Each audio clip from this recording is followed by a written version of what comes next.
Welcome to the Momentum Matters podcast, where we have courageous conversations with women leaders. You'll hear about their accomplishments, their experiences, their challenges, and best advice. If you are inspired by women who have overcome the barriers and gone on to do extraordinary things, you are in the right place. Tonya Hill Mitchell, I want to welcome you to the Momentum Matters podcast. So grateful for you to be here with me today and to just have a real conversation. So welcome. Thank you for having me. I did not realize I was your first guest, Yes. So I am honored, to say the least, and so excited for you and Momentum. Just another platform to spread the great work that you do. So I'm thrilled to be here. Well, we are thrilled to have you be a part of the Momentum Leaders family. The work that you're doing in the community and just who you are as a woman is truly leading in a time where we need women leaders to speak up, speak out, and that's exactly what you're doing. So I want to say we honor you. Thank you so much. Thank you. Yeah, I want to dive in really quickly. A couple of things I want to talk about today with you in particular is legacy, leadership, and influence. I want to start though with just talking a little bit about your background. So a former HR executive for over 25 years, the founder and executive director of Diane's Heart, a nonprofit that you created. And also the Inspire Action Coach. That's who you are in all the work that you're doing. But I think where I want to start, Tonya, is talking about Diane's Heart. You said in your book that you started this nonprofit and it was a part of the journey of transforming loss into purpose. You lost your mom, she was 56 years old. Yes. Can we talk a little bit about that? Yes, and it's so sobering to think I am 53, I'll be 54 in a few weeks. And what led me to take what I consider to be a leap of faith, to leave my lucrative corporate job and really lift the nonprofit. I started it before I left the company, but to really lift it, I knew I needed to have the freedom of time to be able to do that. But I was 46 when I had my aunt Ola, who was the next oldest to my mother, to also pass away. So my mother, when she died, it was kind of like untwisting the lid on a jar. When my aunt Ola passed, the lid came off of the jar. I had an awakening that at 46, in 10 years, I will be the age of my mother. And I asked myself a contemplative question that stuck with me for probably about 3 months. If you died at 56 in 10 years, will you be satisfied with the life you live? And so I had to come to, at 46, am I satisfied with the life I'm living? Wow. And it was a resounding no. And so I had to really dig deep about what did I want to do with this thing called life in the next 10 years? Where do I want to be in life? Who do I want to help? Fundamental to that are the three main coaching questions, because I had great coaches in my life. The wonderful C. Renee Washington is a dear friend of mine, but she had just launched her coaching business.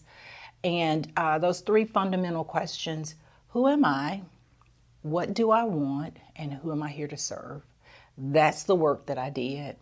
And that led me to, okay, this thing keeps bubbling up about your mom, all that she did for people when she was here in her platform. Right. I had people, I can't even tell you how many people telling me she was that person I could talk to when I couldn't talk to anybody else. She would pay tuition and buy books and pay power bills. In the nonprofit, for every event, we do a door prize. We pay a utility bill just because of that's what she did. But beyond that, I had someone who told me, and this was when I realized, okay, this is the moment. I had a God moment. She said that your mother paid my rent when nobody else would. I had borrowed from Peter to pay Paul, and I couldn't pay them back. She said, but your mother did not blink. Not only did she pay my rent, but she asked me if I had groceries. Wow. And she said, I knew in that moment, that's what I want to be able to do someday. And it just grabbed my heart. And I knew then, this is what I'm supposed to be doing. Right. So the legacy in this is that everything she taught me, the tenets of how to be a woman, how to handle hard places in life, how to celebrate. Right, right. We put all of those tenets in the nonprofit, and so that's what we teach in our She Knew There Was More coaching and mentoring program. I heard you say something, and I want to go back to it because I want to talk about, and I know you speak a lot about your mom's legacy, but the question you said, the very first question is, you ask yourself, who am I? Yes. So I have a question. Who is Tonya Hill Mitchell? That's a great question. And I revisit that question often, probably every 6 months, and I journal. And my question now is, who do I have to be to get what I want out of this thing called life? Okay. And so that helps me to identify not what I lack necessarily, but my growth. I feel like we are evolving into our true selves. Every day we get better and better at being who we are as we mature, and we have to mature in order to get there. And so right now I look at myself as a leader, definitely, and there are different forms of leadership. I'm newly married, so now I know how to follow or how to, allow his leadership to guide family. But we also partner in business. And so that has been a beautiful dance, of us kind of blending our leadership styles. And when I need to take the lead on this. And then I know when, I need to fall back because that's his thing, Right. And so I look at it from leadership in business. I look at there's leadership in your family. There's leadership in the social networks that you do. We all play a part in that. And so I really try to strengthen where my voice needs to be. Mm. I am also a daughter of a child of the Most High God. So you'll hear me talk about Jesus all the time. And if you don't want to be in my social feeds, just keep scrolling or opt out because you're going to get full of Jesus in my social feeds because he's done so much in my life. Yeah. And then I'm able to not just, soak in what he's done for me, but I'm also able to be a giver. Yes. So that's another big part of who I am. I just love to give back and serve. So those are hallmarks of who I am. If you blend all that together, then you get Tonya. I love that. I read, Tonya, that your coaching is rooted in listening, a skill that your mother instilled in you. You said more than anything, I've learned that people need to be seen and heard. Absolutely. I want to talk a little bit more about that. When you said that more than anything, people need to be seen and heard. I look at our children in society now. They're screaming out in some cases, in a lot of cases, just to be validated for who they are. Not to be compared to the next person or child, or not to be told who they should be, right. But just validating that you are a child of the Most High God. And when he created you, he created something wonderful. And so we don't acknowledge that enough, I think, in the world. Right. And I think it starts at home. My mother, everybody knows that's Diane's daughter. Period. Right. She was very much an exhorter, for me. She was when I say my biggest cheerleader, she really was my biggest cheerleader. Not in the way that it just blew my head up or anything, because she would also, she would get you straight. She would correct you, right, Yeah, right, she okay. would get you straight.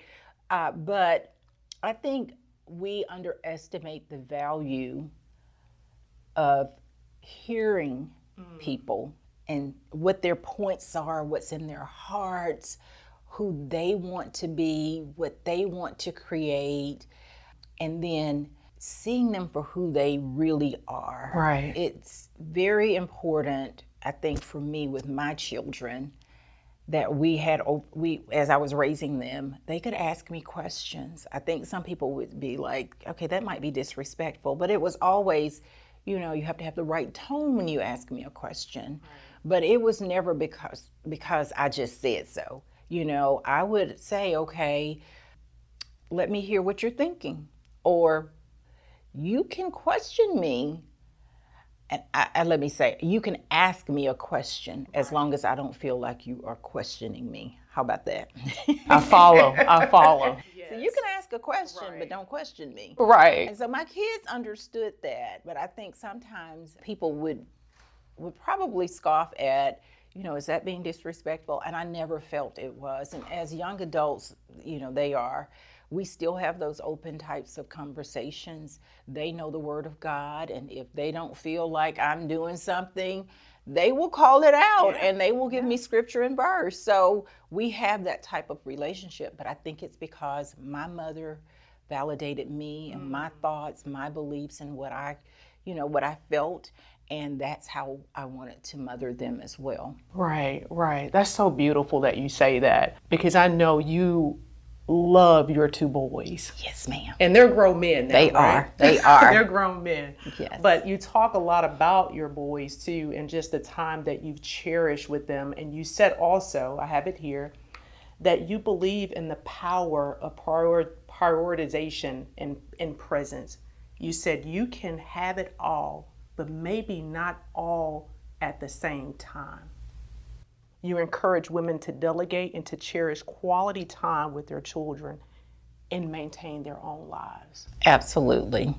In doing the work in the nonprofit, we serve single mothers. Yeah. And so what we found when we did a survey, when we were about to launch, because I needed data. I'm a nerd in that sense. People might not see me as such, but I needed some data to kind of make some decisions about what we were going to offer, because I never wanted to offer something that people really didn't want. So we did focus groups, we did surveys, and in the survey, I just knew it was going to be the financial burden that would win out.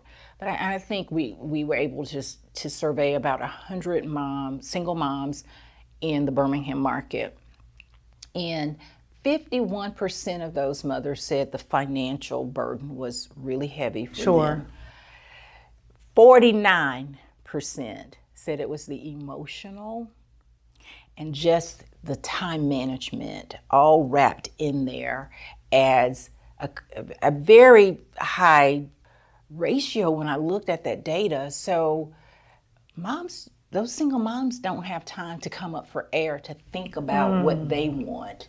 It's all work and school. And so we had one mother in the focus group. She says, surely there has to be more to life than to work, struggle, pay bills, and die. Wow. And that birthed the name of the program. She knew there was more. Surely there has to be more to life. And so part of what I try to share and teach in that program was what I modeled in my own life. Yes, compartmentalize the time with your children, the time with in my case, my husband, the time with your extended family, the time that you serve. You can do those things, but you have to decide the priority. You can't be at every social outing if you really want to spend quality time with your family. Right. You may be able to go to 2 social outings, but not 10, Right. you know? And so we just have to kind of keep that in balance and in check.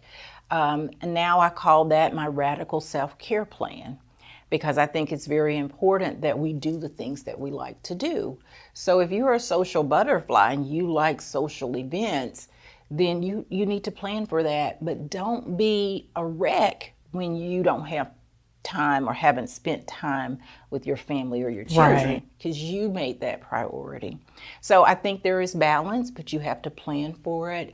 I think you can have everything you want in life and enjoy it. You have to plan for it and you have to prioritize it. That's so good. And what I'm hearing you say is to not feel guilty about those things that you absolutely cannot control and those things that you can't commit to simply because of priority, being able to prioritize those things which are important. Absolutely. And I'm so happy you brought up the topic of things you cannot control. I've been reading, one of my favorite authors is Gay Hendricks, who wrote The Big Leap. A book that he has written is called The Genius Zone. And I'm fascinated with the Genius Zone because he talks about in there people actually sometimes become addicted to struggle.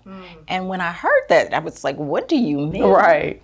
And he said, you know, we struggle with trying to control the things that we cannot control. And that's where unhappiness lives. And he said, when we shift to controlling the things we can control, that's when we are our happiest. And so it's just that insightful. But it's exactly the same thing I just said, it just applying it to my life. Right. You have to be very intentional about what you really want. So you have to have clarity about it. But you can't feel guilty or you can't feel sad that you don't get the other things. Sure. Because you're making a choice. Wow. Okay. This is so good. I want to shift gears for a moment. I'm going to come back though and talk about legacy as we wrap up toward the end, because I just want to hear a little bit more about the legacy that you're living and that you want to leave. I want to talk a little bit about your involvement with Momentum Works, because you talk about the genius, and there are 2 sessions that you facilitate within the Momentum Works program: resilience and acting brand new. Can you expound a little bit more on the resilience piece? When you built this out, what did you want the women to hear in that piece of resilience? Resilience was born out of conversations that I had had in my coaching sessions with many women. Right. And it was that so many women that I had taught to and that I coached were blocked. Some realized they were blocked, some realized some didn't, you know, or stuck. And so a lot of them had also had like big challenges, life challenges, like myself, the loss of my mom at such a young age, and we were so close, but loss of job, divorce, being laid off. Some had lost children, and just a lot of things. And then, you know, life was just lifing. Yeah. So Yes. it just didn't come up how they expected it. And so part of that discovery for me was what I recognized was blocking a lot of my clients, what I had experienced that was blocking me, and how did we shift? How do I guide them to shift around what's blocking? And to also recognize that some of the things that hit us or come up against us, when we look back, Okay. we can see that we are now in a better place. What did we learn from that hit? So I tell my clients, you know, if you're going to get in a pickle, if you're going to have a bad situation, don't walk out of it the same. Okay. Okay, so resilience is about, for my highest good, what will I learn from this and take with me? What will I not repeat again? I won't ever do that again. What are those things that we need to pick that are gems when we have a hard time? And how do we then recover from those things? And so what I've learned in my own work and working with my clients is there are some clients who stay stuck. There are some people who stay stuck. Now I'm realizing they're addicted to the suffering of that. Wow. There are some clients sometimes I'm like, I don't know how she survived that when I think about what all a client may have been up against. And they walk right through it. They bounce back. Yes. So, in studying what's the difference, what is the difference? Most of those clients had radical self-care plans. If they weren't radical plans, they had some form of self-care. Right. Whether it was a consistent prayer life, a quiet time, whether it was a good girlfriend circle. Don't underestimate the power of having a good inner circle of strong community. Absolutely. Some of them had strong home lives. They had supportive husbands and children, and they regularly spent time and poured into them and were poured back into. So radical self-care was like the number one thing that helps people bounce back. And the other thing for me was getting clarity around my genius work. And my genius in whatever I do, whether it's work or play, the genius carries forward. And I had somebody to say to me when I was doing a workshop that they felt that was kind of high and mighty, that I was talking about my genius. And I said, well, I said my genius trait. I didn't say I was a genius, I'm not saying I'm not walking around to say, but you are. I'm a genius or anything, but we all have genius in us. And sometimes we label genius as your anointing. We label genius as your gifting, your assignment, your calling, whatever that thing is that's in you that is core to who you've always been. Right. That allows you to do things the way you do it. So it's not always the what, but how do you do it? Oh, I love that, Tonya. And you said, and I read here, that Inspire Action Coaching and Consulting, that nothing is a waste. You said my genius work is talent management. That's what you said. That's who you are. Absolutely. Yeah. To my core. To your core. Yes. I don't know, I can't tell you where I have got the sense of great talent. I spent, the bulk of my career on the talent side of HR. I love recruiting. Yeah. I love interviewing. I love it. I do it now. My husband's like, okay, you're interviewing me. It just flows. And I'm an introvert, but I love getting to know people, how they think, what they like, what they don't like. So I will, if you sit beside me in any forum, I'm going to ask you probably 3 to 5 questions initially. And it's really me trying to figure out who you are and what you like. And I love it. Do we connect in some kind of way? So I'm introverted in that I love my quiet time and to be by myself. And a lot of people can drain me, but I love people though. So yeah, you do. Yeah, but talent for me, I can see it coming. I can see it going.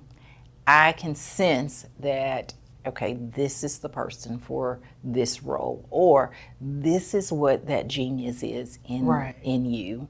How can we bring that out? And so I do a lot of that work with my clients when I'm coaching, because they'll say, oh, that little thing. And I'm like, oh, that's the thing. That's the thing that makes you different. There could be, 1,000 coaches. Sure. But how you coach and how you do it sets you apart. That's so powerful. So that leads me to the next, because you said it's the genius and the talent. You can see it coming.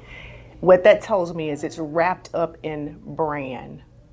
So Tonya, I want to talk about the session in Momentum Works that has moved the needle since the pilot in 2024. And here we are now in 2025.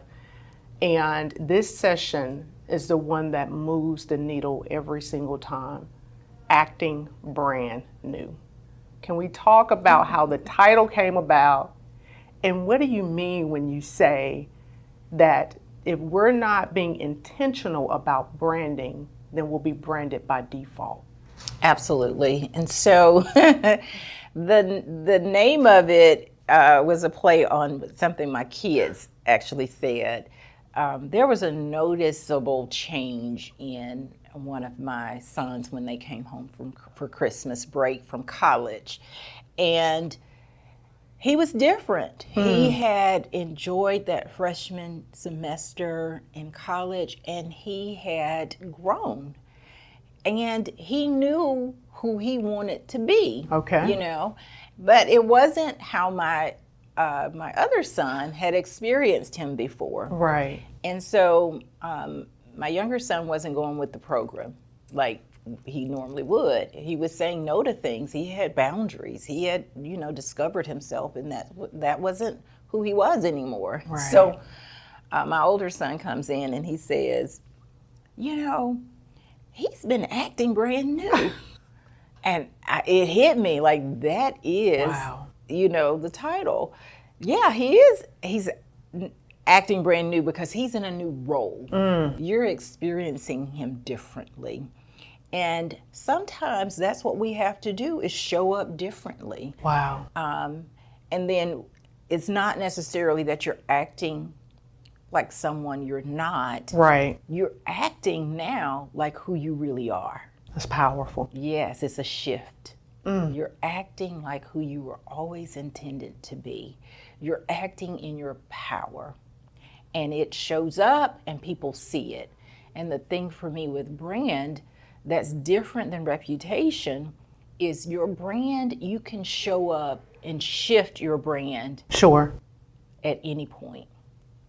Today, you can start acting brand new. Wow. Whereas with reputation, it's filtered through somebody else's reputation, what they think or like or don't like. So there's a filter there, but brand is pure. It is who you are. I can see you for who you are if you are operating your brand. If you're inconsistent in your brand, I can see that too. Right. So I'm like, I don't know, her brand is wishy-washy. Wow, that's good. Some days she's nice and some days she's not. Right, right. Who are you really? And so brand is what I see of you every day or whenever I encounter you. And so you can have someone to say she's this, she's that, she's what have you. And my interaction with that person is completely different than what someone says. Right. So do you believe what you experienced or do you believe what you heard? The more you show up in what I experienced, it's going to trump anything that I heard because I have experienced you this way. Wow. So that's why I tell people stay consistent in your brand, be who you are. When you fake who you are, you attract different people to you. This is also in relationships. This is good, romantic relationships. It's like a magnet. What you put out, you will draw in. So it's so important that you show up as who you are in your brand. That's so powerful. Again, this session has always moved the needle within our Momentum Works program. And I know that you're delivering this content all over now. And so what do you hope will happen with this piece of work, this body of work that you've done that really needs to be heard globally? Oh, you're so kind. No, I'm serious. You really are. I like to continuously grow myself, and my goal whenever I am presenting, whether it's a keynote, whether it's a seminar, whether it's coaching, is that the people who are receiving what I'm saying are growing. And growing to be, again, who they were intended to be, not who they thought or, who their mother thought they should be, or, sometimes we get feedback. I got feedback all through my younger life that I was bossy. And so I hid from that. Okay. So when I got to college, my one of my professors, Dr. Green, love her, love her, love her. I was talking to her, and I had created a schedule for a lab because it was impacting me. I needed you not to be in this lab because I needed access to the machine when we went into this lab. And I created a full schedule. And so she called me in after class. I need to talk to you for a few minutes. And she said, I understand you've created a schedule for everybody.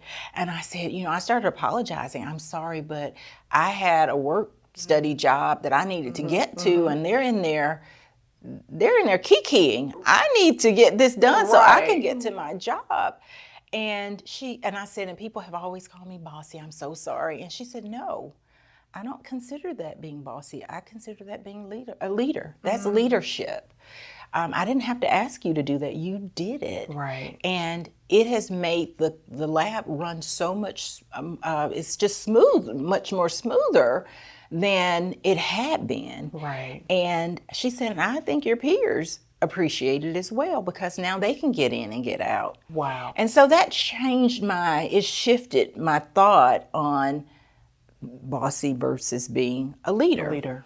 And so for me, when I'm able to help people see maybe there was something you were called all your life that you've attached a negative thing to, maybe there's some positive in that. Wow. Let's flip that. My big, I think for me that I help my clients with is the reframe. I can reframe anything. Now, I'm not delusional. Sure, but yeah. I can reframe just about anything to look for what good can come out of it. So that good. shifts me. I don't stay in the negative for long. I'm going to shift because I'm going to reframe it. Well, it sounds to me like because you're on the cusp of something so much greater. So I say that to say, this year you were our speaker for Impact Day. You were just absolutely incredible.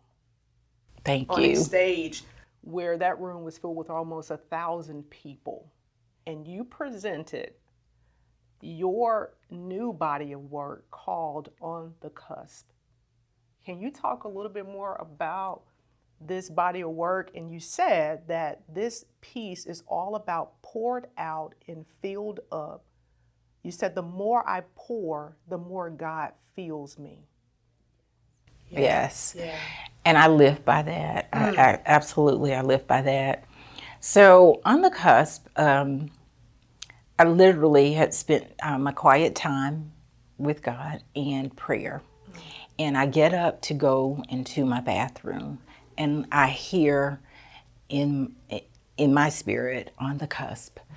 And I go and write it down because it was so unusual for that to happen. That's actually how the nonprofit happened too. I just kind of heard foundation. And so I studied out what that word meant. So I studied on the cusp because I was like, what is a cusp? Wow. And so for about 2 weeks, I just poured into it. And I felt a leading to make it a workshop. And then I would do hot seat coaching in that workshop. Right. So I toyed with it, I wrote it, and I kind of put it in some modules and pushed it out and said, I'm going to do this workshop. I'm just going to do it. And so I just posted it in my social feeds. And Andrea McCaskey happened to read it, and she says, hey, have you delivered this yet? And I was like, no. And I told her about it. And she said, I have something for you with this. And so that I literally had never delivered it. I had just written it from my heart and the leading of the Holy Spirit. And so that body of work has also extended now to Beyond the Cusp. So I'm working on that right now. This is new information. It is new information. It is new information. But there was a yearning in me and a pull that felt like I was on the cusp of something great breaking through. Wow. I really didn't know what it was. Now I know it's the speaking opportunities. I had no idea. But just if I had talked myself out of posting that, because I came very close to talking myself out of posting it, thinking nobody wants to hear this. Why do we do that? Yeah, Right, we second guess it, and I knew that was poured into my spirit. I knew it. So I said, okay, I'm not going to argue back and forth with God. I'm going to just put it out there. Obedience. I'm going to be obedient, and I'm just going to put it out there. And the people who have come to me and just said, you've opened my eyes to what I've been feeling in my heart. Right. And I've let my head talk me out of it, but not this time. Wow. So moving and so powerful. And so that led me to do Beyond the Cusp, because sometimes we get stuck on the cusp. We know that there's something else that's pulling at our heartstrings, something else that we need to do. There's something else that's going to fill us with joy. And so I recently actually did a post that, for grief, we can give grace to grief and understanding to grief forever and ever and ever. But joy, we want to just side eye it like, okay, we heard that enough, you're happy, okay. But really, if we really extend that same grace to joy, we could all live more fully in joy, because I'm happy that you are happy, and that joy bubbles up in you, bubbles up in me. And so On the Cusp is really about your impact, because that was Impact Day. Yes, it was. How do you spread your impact? A lot of times we look at it in linear ways, but your impact is exponential if you really, really put it out there. And so a lot of times we'll just dabble in it. But this sense of On the Cusp requires you to go all in. Wow, that is so inspiring. It's so powerful to hear you say that. I'm so grateful that you've written this body of work and that you're expounding on it. I can't wait to get more of it. But it is indeed inspiring, and to talk about that word, inspire action. That's where I want to go next. Inspire action, what does that mean? So for me as a coach, I move my clients forward. And in order for you to move forward, you have to take an action. So the actions that I have observed in my clients who move the furthest, it's not about achievement either. Okay. Because some people come to coaching for their achievements. Some people come to coaching because they want a new life. It's not necessarily about achieving anything, but doing life differently. So I don't dictate the action. I guide my clients to what that action needs to be based on what they want. That's why we do that work on who are you, what do you want, and then who are you here to serve? Because all of that answers, it really tells you what steps. And so that question, who do I need to become to have what I want out of life? What actions do I need to take that align with someone who runs a 7-figure company? Right. That's on my vision board. That's a goal, Who is that? What do I need to do? What type of an accountant do I need?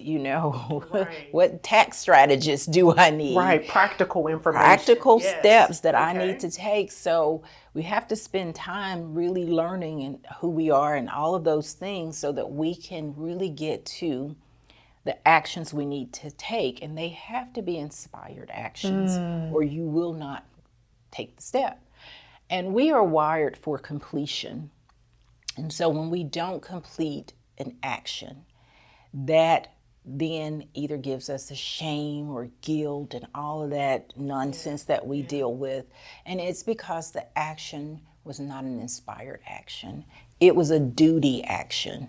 And so I steer my clients away from duty actions.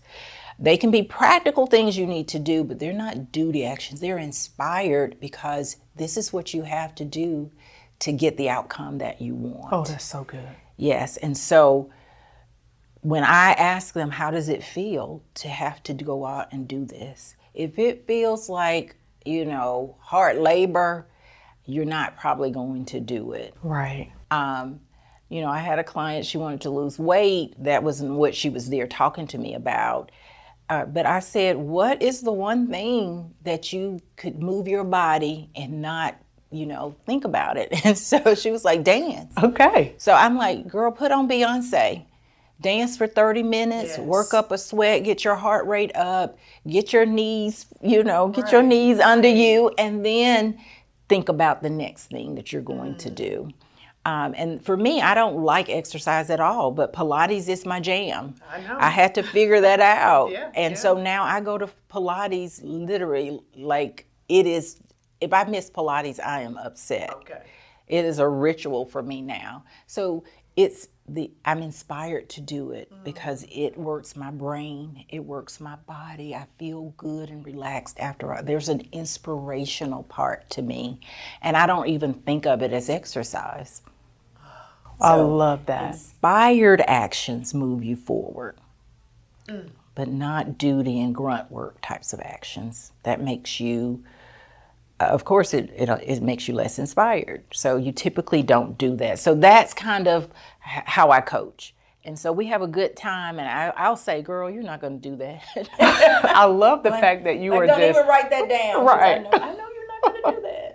I love it. So the clients can come to the table and you're going to be able to give them true and real advice because that's what they're there for. Absolutely. Absolutely. I love that. Yes. Move forward. Let's move forward. Well, I just have 3 questions I want to ask you before we close. Okay. The first one is, when you hear the word influence, what do you think about? That word is a powerful word, especially in our day and time because of the influencers that we see in social media.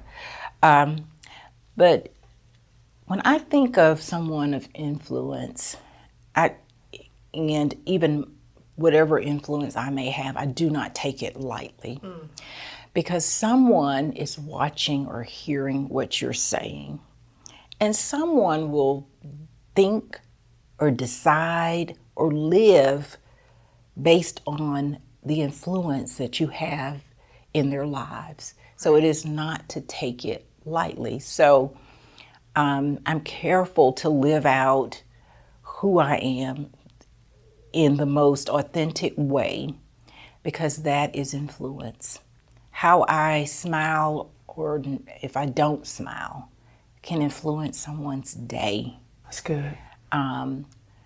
What I do and don't do, my intentions, my nonverbal. Yeah. I mean, all of that is influence, and it can be very powerful when used appropriately and very damaging when used inappropriately. Right. So influence, for me is how you live your life and what guardrails, do you live your life within, and how does it show up in your life, because it will show up in somebody else's life. That's so powerful. Leadership. Your leadership. How do you see it? What do you hope it's inspiring? Women and men. I look at leadership as a ministry because leadership is about what you pour into people, not necessarily that you bark an order and they follow it.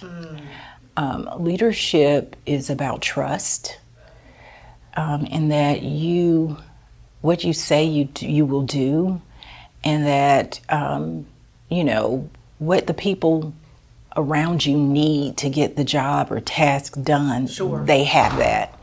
And so I think sometimes we get leadership twisted, like we're out front. And I, being an introvert, I'm not an out front person, which is so counter to the work that I do. It requires me to be out front.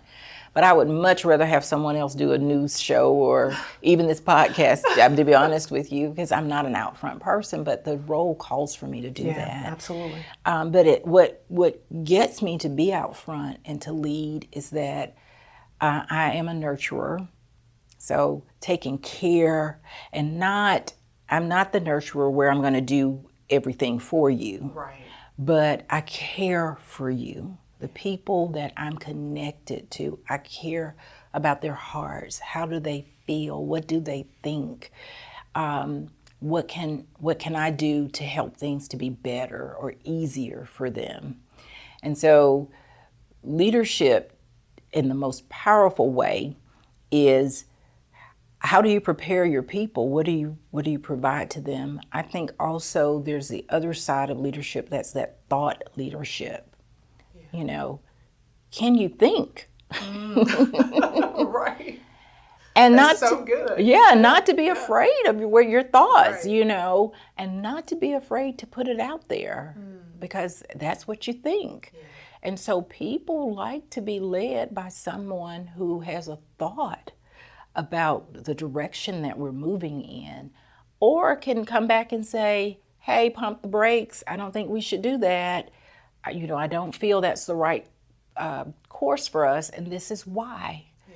You know, so thought leadership is very powerful, but you have to have a thought, and you have to know, but not be so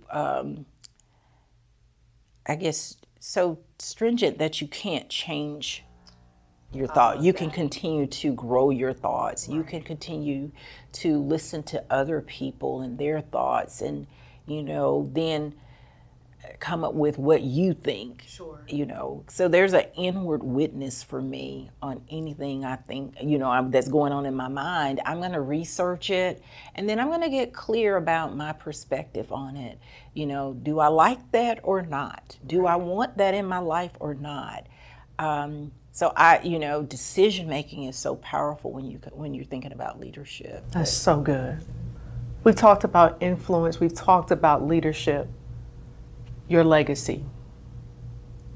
Your mom has left a beautiful legacy, and a lot of people talk about legacy is what happens. It lives on beyond you.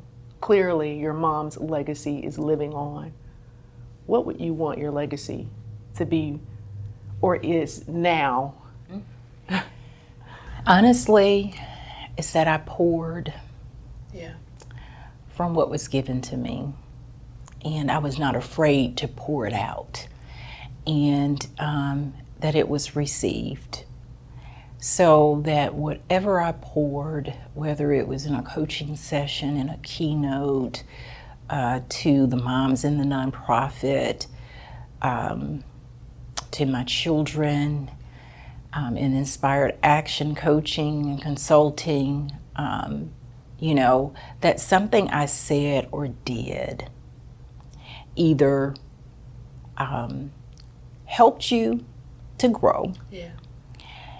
It maybe arrested your thinking and made you think at a different level, and I'd like to say even at a higher level, that it challenged you in some way, and that you are better for it because I dared to pour.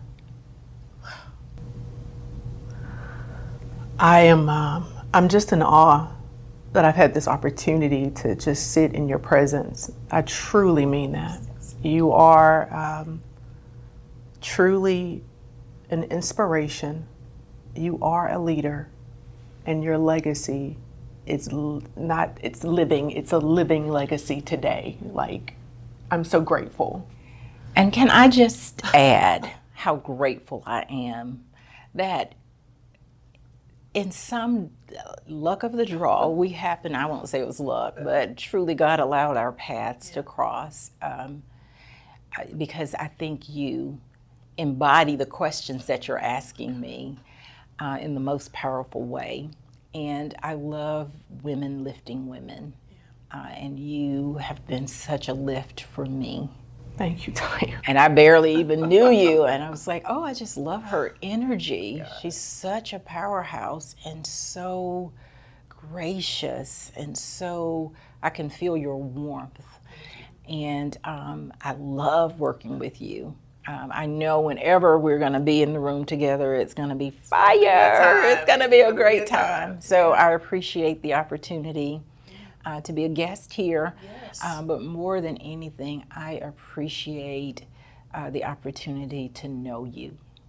Thank you, Tonya. And your beingness is so powerful. Same. And lastly, how can people get in touch with Tonya Hill Mitchell and Inspired Action Coaching and Consulting? Yes. My website is myinspiredaction.com.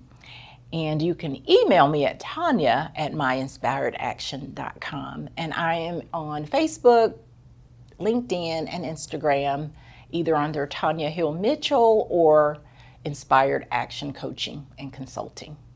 This is why momentum matters. Absolutely. The work here is priceless. Yes. Thank you, Tonya. Thank you for having me.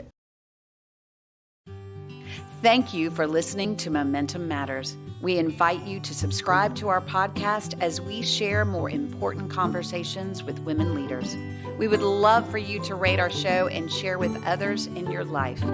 This episode of Momentum Matters was produced by Social U and brought to you by America's Thrift Stores, Blue Cross and Blue Shield of Alabama, Protective Life, and Regions Bank. A full list of corporate partners can be found at momentumleaders.org.